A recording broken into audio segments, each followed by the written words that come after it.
মনে করুন এখন বেশ গভীর রাত, চারিদিকে সবাই ঘুমিয়ে পড়েছে, রাস্তাঘাটে গাড়ি ঘোড়া নেই।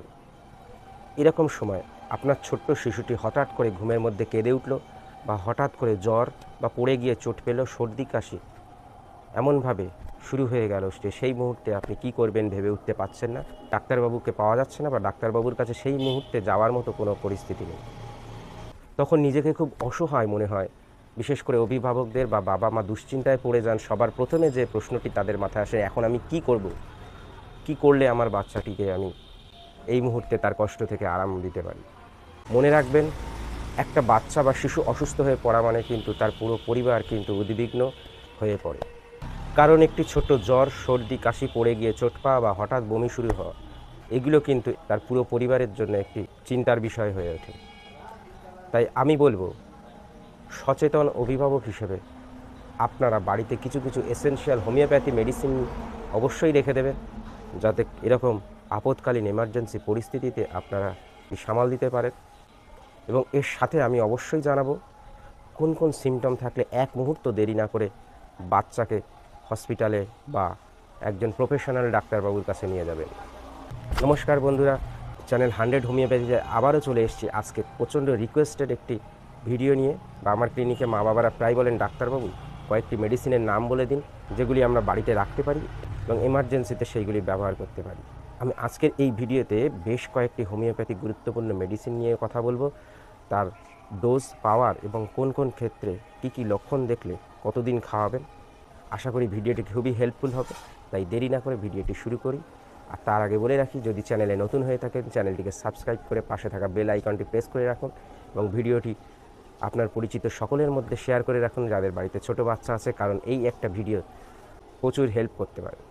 প্রথম যে মেডিসিনটির কথা বলবে, অ্যাকোনাইট ন্যাপেলাস। হঠাৎ করে বাচ্চার জ্বর চলে এসছে, দেখলেন কয়েক ঘন্টা আগেই বাচ্চা সুস্থ আছে, দিব্যু খেলছে, স্বাভাবিক খাওয়া দাওয়া করছে, কিন্তু হঠাৎ জ্বর, চোখ মুখ মাথা প্রচণ্ড গরম হয়ে গেছে।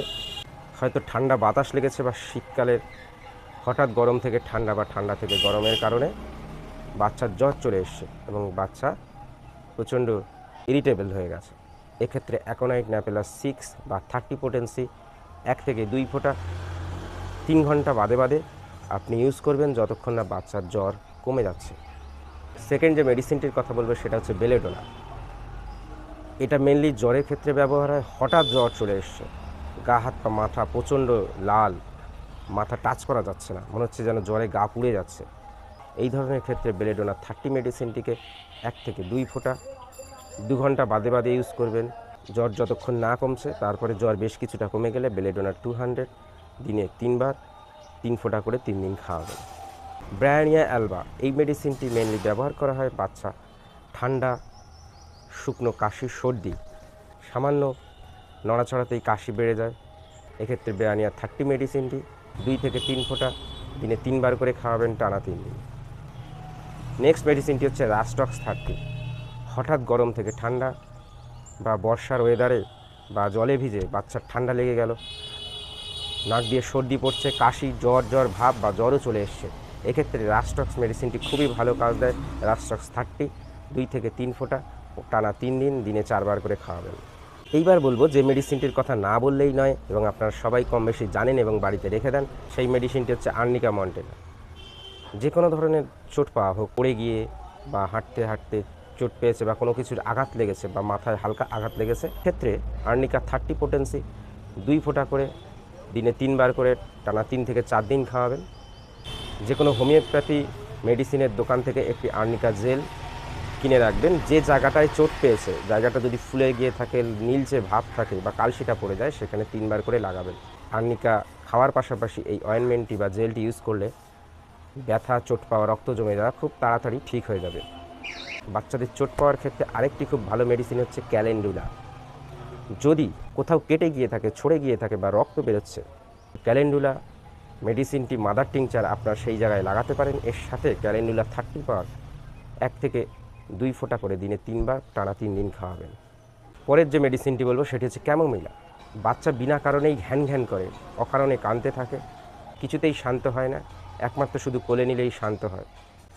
বিশেষ করে দেখা যায় বাচ্চার যখন দাঁত ওঠার সময় হয়, এই ধরনের সমস্যাগুলি দেখা যায়।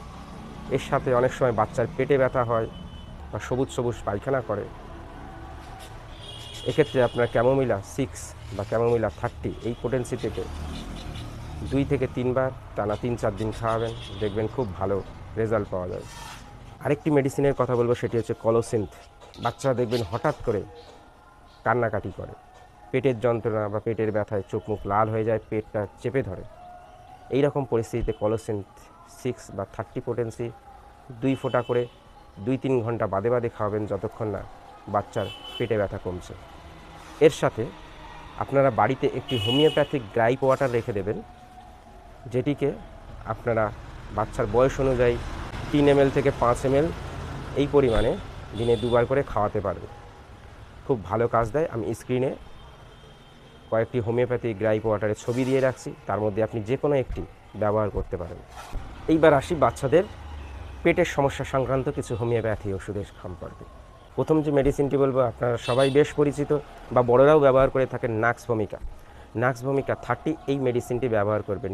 বাচ্চার ধরুন খিদে কমে গেছে, খেতে চাইছে না, হজম হচ্ছে না, বা বাচ্চার বেশ কষা পায়খানা হচ্ছে। অনেক সময় দেখা যায় বাচ্চারা 1 দিন 2 দিন বাদে বাদে পায়খানা করে এবং পায়খানা বেশ শক্ত হয়। এক্ষেত্রে নাক্স ভূমিকা 30 এই মেডিসিনটি 2 থেকে 3 ফোঁটা দিনে 2 বার করে টানা 5-6 দিন খাওয়ান, দেখবেন বাচ্চার অধিকাংশ পেটের সমস্যা ঠিক হয়ে গেছে।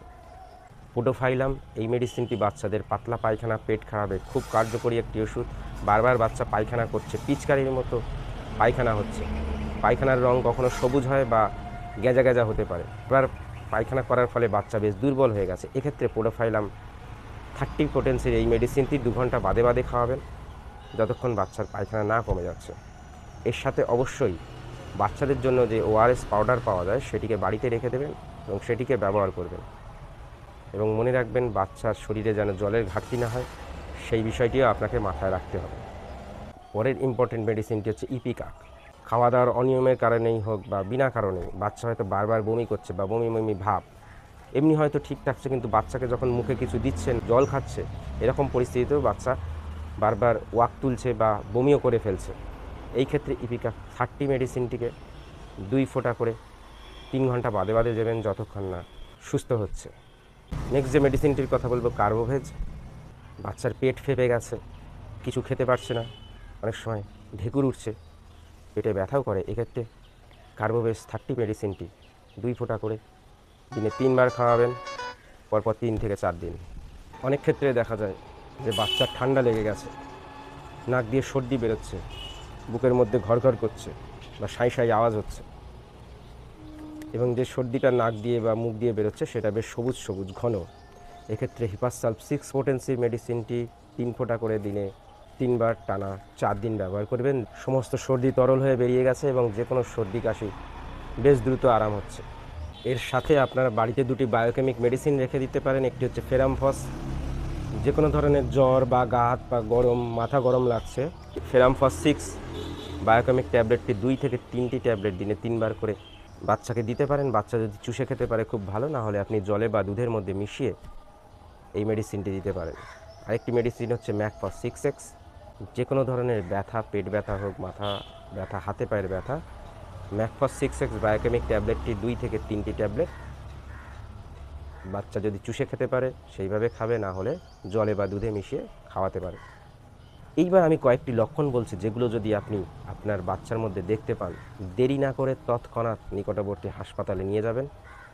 যদি বাচ্চার প্রচণ্ড জ্বর আসে এবং ওষুধ খাইয়েও না কমছে, বাচ্চার মধ্যে হঠাৎ খিঁচুনি দেখা যায়, বাচ্চা যদি অজ্ঞান হয়ে যায়, বাচ্চার ঠোঁট বা চামড়ার রং নীল হয়ে যাচ্ছে, বাচ্চা হয়তো বারবার ঝিমাচ্ছে, বাচ্চা হয়তো প্রস্রাব খুব কম করছে বা একদমই করছে না, এই সব ক্ষেত্রে একদমই দেরি করবেন না। তাড়াতাড়ি বাচ্চাকে কোনো ডাক্তারবাবু বা হসপিটালে নিয়ে যাওয়ার ব্যবস্থা করবেন। প্রিয় অভিভাবক, মা বাবারা, মনে রাখবেন বাচ্চার অসুস্থতায় ধৈর্য হারাবেন না, দিশেহারা হয়ে টেনশন করবেন না। মনে রাখবেন ধৈর্য, সঠিক সিদ্ধান্ত, এইগুলিই পারে আপনার বাচ্চার যে কোনো রকম সমস্যা থেকে তাকে দ্রুত সুস্থ করতে এবং বাচ্চাকে নিরাপদ রাখতে। উপরের যে মেডিসিনগুলির কথা বললাম, এগুলোই আপনি অবশ্যই বাড়িতে রাখবেন এবং কোন কোন ক্ষেত্রে কীভাবে কাজে লাগাতে হবে একটি ডায়েরিতে নোট করে রাখুন। আশা করছি প্রচণ্ড হেল্পফুল হবে। সবাই ভালো থাকবেন, সুস্থ থাকবেন।